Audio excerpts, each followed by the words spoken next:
Pemirsa, Cagup nomor urut 1 Ridwan Kamil memberikan solusi jika Gen Z terkena PHK. RK akan memberikan dana ketahanan sosial dan kopi gratis selama 3 bulan. Sementara itu Pramono menyebut Gen Z tidak perlu kopi gratis, namun perlu disupport talentanya agar mandiri secara ekonomi. Teknis, kalau mereka kena PHK, pasangan Ridho akan bikin program memberikan dana kekuatan sosial selama 3 bulan. Sebelum mereka bisa melamar kerja lagi. Nanti angkanya kita hitung sesuai kebutuhan APBD. Ya. Itulah negara hadir kepada adik-adik Gen Z di rumah jika Anda kena PHK. Kedua, setuju work from anywhere. Bedanya insya Allah pasangan Ridho akan memperbanyak coworking yang sewanya gratis buat Gen Z di Jakarta. Termasuk minum kopinya, karena Gen Z ini konsumsi kopinya besar sekali dan mahal. Nanti kita kasih gratis kopinya. Yang berikutnya adalah mari fokus ke kekuatan ekonomi baru, yaitu ekonomi digital, ekonomi kreatif yang akan berbeda dengan ekonomi orang tuanya yang sifatnya 9 to 5. Ya, bisa di mana saja, kapan saja. Itu dari pasangan Ridho. Waktunya sudah habis. Secara prinsip bagi Gen Z, mereka harus dilatih untuk berkreasi. Maka kami lebih menawarkan cara-cara untuk mereka berkembang dengan apa yang dimiliki oleh mereka. Karena saya meyakini para Gen Z ini tidak perlu semata-mata diberi gratis kopi. Tetapi juga yang lebih penting adalah bagaimana talenta-talenta mereka disupport oleh negara. Dan negara hadir untuk itu. Saya tidak membayangkan dari hal-hal kecil, ekonomi kreatif di tingkat Gen Z ini luar biasa. Bahkan saya membayangkan kalau para Gen Z ini dilebatkan untuk panggung-panggung di Karang Taruna. Mereka jadi I.O. masing-masing di kelurahannya. Itu akan menjadi sesuatu income atau pendapatan baru bagi para Gen Z dimanapun para Gen Z itu berada. Terima kasih. Sementara itu pemirsa, Cagup nomor urut 2 Dharma Pongrekun menyebut bahwa pandemi COVID yang terjadi di Indonesia merupakan sebuah rekayasa pihak asing. Sementara Cagup nomor urut 1 Ridwan Kamil menanggapi pemerintah pusat dan provinsi harus berkolaborasi untuk menyelesaikan masalah termasuk soal pandemi COVID. Saya paham betul tentang pandemi ini. Pandemi ini adalah agenda terselubung dari asing untuk mengambil alih kedaulatan negara.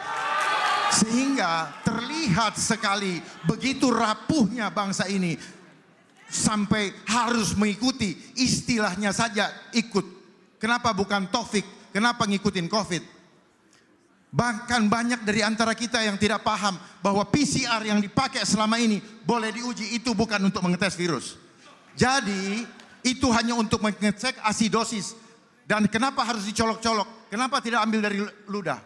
Kalau memang mau ngetes virus. Oleh sebab itu seorang pemimpin masyarakat terutama otonomi daerah DKI harus memperjuangkan segala sesuatu untuk melindungi warganya.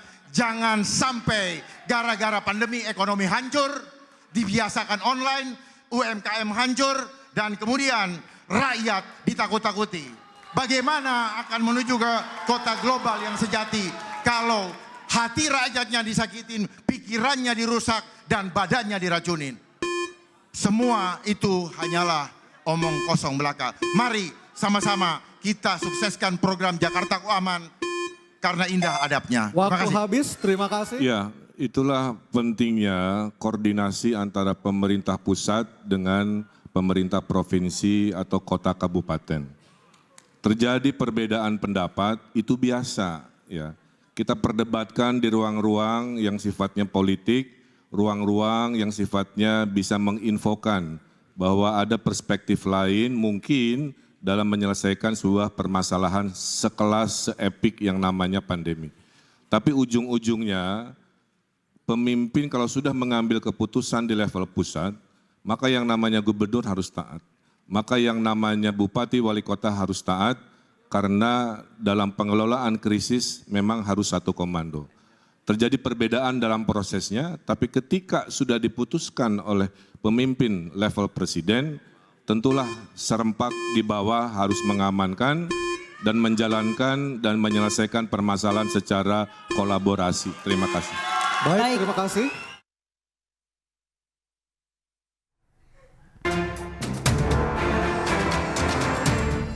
Debat perdana Pilkada DKI Jakarta yang diselenggarakan di Grand Ballroom G-Expo Kemayoran, Jakarta berlangsung ketat.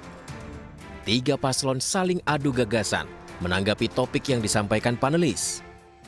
Salah satu topik menarik adalah kemacetan Jakarta. Ridwan Kamil berujar, mengatasi kemacetan salah satunya berinovasi perahu lintasan 13 sungai di Jakarta dan memfasilitasi peningkatan kualitas transportasi publik seperti busway. Mengatasi macet ada 2 ideologi. Ideologi memfasilitasi pergerakan MRT, LRT, Transjakarta, busway, bikeway, dan lain sebagainya. Kita mungkin akan coba berinovasi membuat riverway atau perahu melintasi 13 sungai di Jakarta. Kemudian juga perluasan yang namanya flyover masih dibutuhkan secara reality. Namun Cagup nomor urut 3 Pramono Anung menegaskan, macet Jakarta tak bisa hanya mengandalkan Transjakarta saja. Harus ada pengaturan transportasi publik dari ujung hingga ke daerah penyangga. Pramono berniat memperluas rute bus Trans Jabodetabek. Transjakarta tidak cukup untuk menyelesaikan persoalan macet di Jakarta. Aglomerasi telah ada, maka yang harus dilakukan adalah Trans Jabodetabek.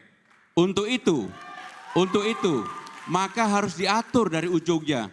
Saya termasuk yang akan membebaskan 15 golongan yang sekarang ini sudah naik busway gratis, maka mereka naik MRT dan LRT juga gratis. Sementara itu, calon gubernur nomor urut 2 Dharma Pongrekun berapi-api menjawab pertanyaan dari Ridwan Kamil terkait penanggulangan pandemi COVID-19. Pongrekun meyakini pandemi adalah agenda terselubung asing. Pandemi ini adalah agenda terselubung dari asing untuk mengambil alih kedaulatan negara. Sehingga terlihat sekali begitu rapuhnya bangsa ini sampai harus mengikuti istilahnya saja ikut. Kenapa bukan Taufik? Kenapa ngikutin COVID? Bahkan banyak dari antara kita yang tidak paham bahwa PCR yang dipakai selama ini boleh diuji, itu bukan untuk mengetes virus. Debat pertama ini berlangsung kondusif dan ditutup dengan ketiga paslon yang saling bersalaman dengan akrab. Debat kedua akan digelar pada Minggu 27 Oktober 2024 mendatang. Dari Jakarta, tim liputan iNews melaporkan. Dan pemirsa, dari hasil debat calon gubernur dan calon wakil gubernur pada Pilkada Jakarta 2024 semalam, kami melakukan polling terbuka sejak kemarin malam. Dan dari polling terbuka yang kami tutup pada siang tadi, maka kami peroleh hasil sebagai berikut.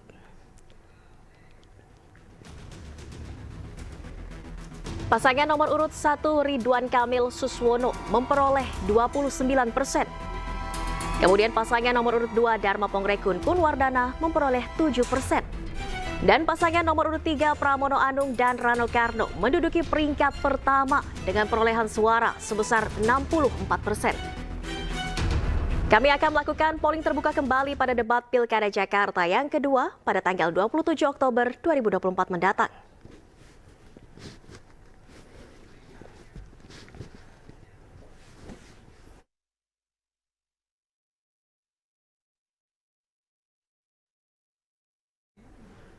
Dan pemirsa, untuk membahas informasi selengkapnya, kami telah terhubung dengan Ketua Tim Sukses Pasangan RK Suswono Ahmad Riza Patria, Tim Sukses Pasangan Darmakun Siti Fadila Supari, dan Tim Sukses Pasangan Pramono Rano Iwan Tarigan. Selamat sore, Bapak Ibu, apa kabar? Baik. Selamat sore. Selamat sore. Baik, saya dari paslon nomor urut 1 dulu. Saya ke Bung Riza, bagaimana performa dari RK Suswono malam tadi? Cukup puaskah dan bagaimana sentimen dari masyarakat?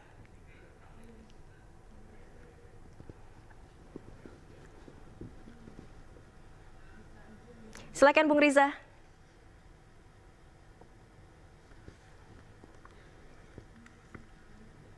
Bung Riza, suara saya terdengar jelas? Baik, nampaknya ada kendala dengan Bung Riza Patria. Saya ke Bu Siti. Tanggapan Anda atas hasil ataupun performa dari Darmakun malam tadi? Suara Yang tadi malam. Bung Riza sudah bisa bergabung kembali, Bung Riza? Pak Riza. Baik, kita ke Bu Siti terlebih dahulu. Bu Siti, silakan sambil menunggu Bung Riza.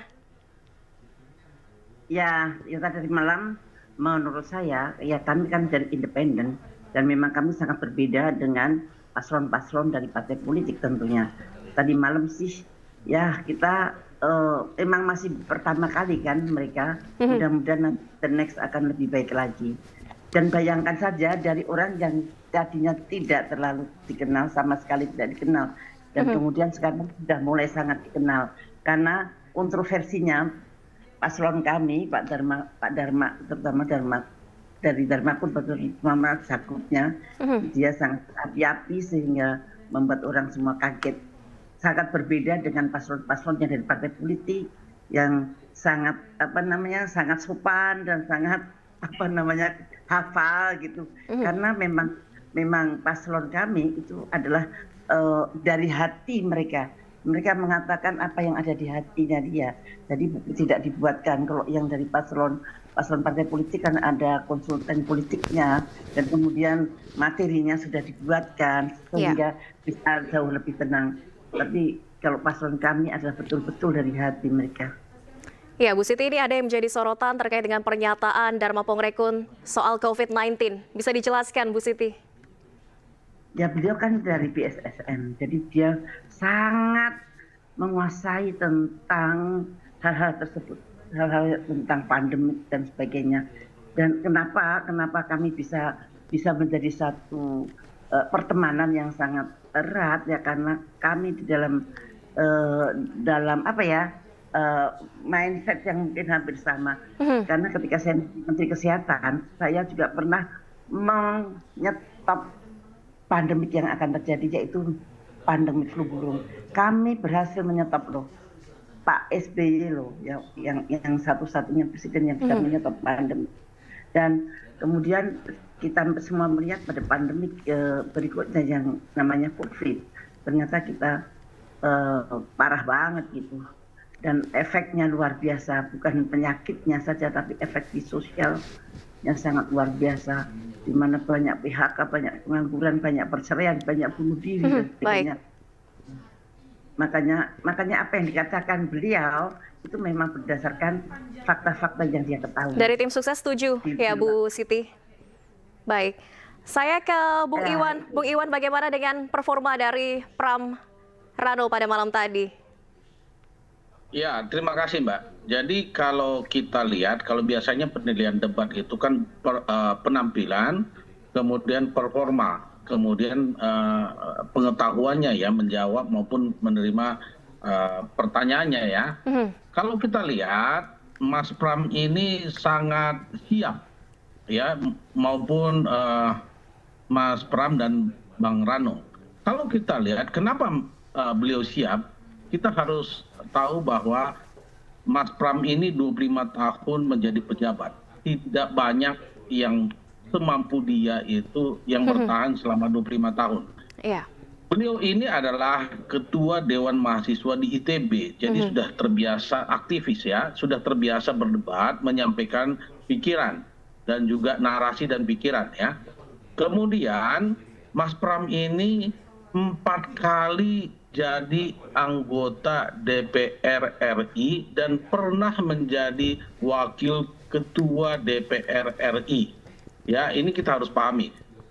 Pekerjaan pencalonan seperti gubernur ini itu karena saya pernah menjadi caleg dan saya mengikuti Mas Pram juga jadi gubernur, itu lebih berat menjadi caleg DPR RI daripada gubernur. Karena 1 banding 100 lah untuk terpilihnya. Kalau gubernur kan calonnya 2 atau 3 kan berarti paling nggak sepertiganya kita sudah menang kan. Nah itu lebih berat. Jadi sebenarnya pekerjaan-pekerjaan Mas Pram ketika bertemu dengan konstituen itu lebih berat. Sudah beliau jalani yang lebih berat. Tentunya ini adalah menjadi lebih mudah ya. Kemudian Mas Pram ini sendiri kan 2 periode menjadi Seskap, di mana beliau ini di belakang meja mengerjakan semua perundang-undangan, ya aturan-aturan, sehingga beliau sangat paham tentang kebijakan-kebijakan yang harus diambil. Dan karena beliau ini seorang aktivis dan juga anggota DPR yang begitu lama, beliau ini sangat rajin. Saya 2 minggu menemani beliau ini dari gang ke gang untuk mendapatkan belanja masalah lah, apa yang dikeluhkan oleh masyarakat Jakarta, sehingga kita dengan mudah menyampaikannya di debat. Saya sendiri pun kalau bukan menggantikan Mas Pram pun mungkin bisa menjawab, karena saya langsung menerima pertanyaan dan juga keluhan-keluhan masyarakat itu, apa yang mereka ingin selesaikan, begitu, apa yang mereka harapkan kepada pemimpinnya, begitu. Bung Iwan, ini ada yang menarik malam tadi juga, salah satu program adalah disebutkan akan membuat Benyamin Sueb Award. Kemudian ini juga memang pasangan Pram Rano kerap membawa nama besar keluarga Sidol. Apakah ini salah satu strategi untuk menggait pemilih Jakarta? Ya, suka apa tidak suka, memang beliau ini kan pemain artis sinetron yang sangat luar biasa terkenalnya. Saya dengan mungkin Bang Riza Patria itu mungkin dulu hobinya itu nonton Sidul Anak Sekolahan. Dan bagaimana cerita Betawi, keluarga Betawi yang melegenda seluruh nasional. Kalau mungkin ada internet sekarang, mungkin seluruh orang Indonesia yang ada di dunia ini.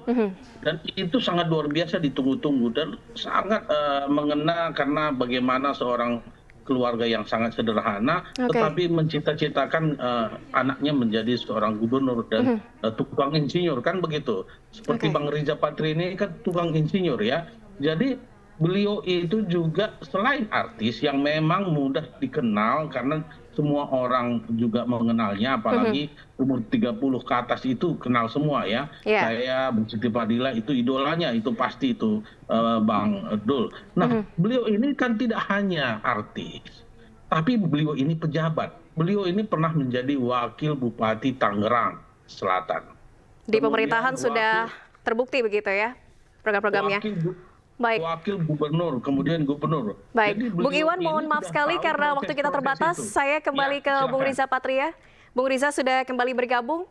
Dari performa ataupun pernyataan dari paslon nomor 1 RK Suswono malam tadi, ini ada beberapa program untuk Gen Z. Apakah ini salah satu kiat untuk bisa meraih suara Gen Z di Jakarta? Silakan Bung Riza.